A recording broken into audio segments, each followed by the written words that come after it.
बात कही जाती है या जो कुछ कहा जाता है उसे हम विधेय कहते हैं।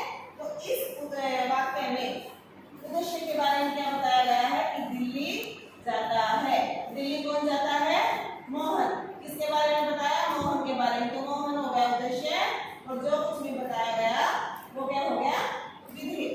अब हम देखेंगे बेटा कि वाक्य को दो आधार पर बांटा जा सकता है।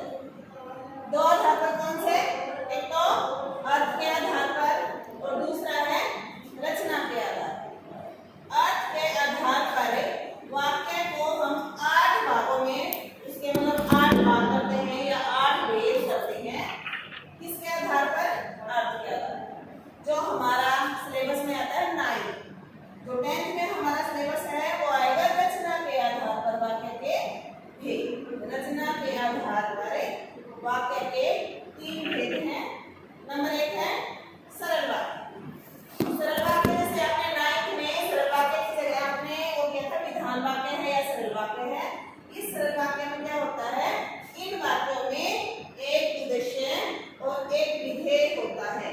उद्देश्य और विधेय मैंने आपको क्लियर करवा दिया है कि वाक्य में जिसके बारे में कुछ कहा जाता है वो उद्देश्य होता है और जो कुछ भी कहा जाता है वो विधेय होता है। तो सरल वाक्य वो वाक्य होते हैं जिसमें एक उद्देश्य और एक विधेय होता है। नंबर 2 है बेटा संयुक्त वाक्य। देखो अब हम लोग फैमिली में रहते हैं। आवाज नहीं आ रहा। नीचे हाथ नीचे है माइक इसका, जैसे याद हो रहा है थोड़ा सा।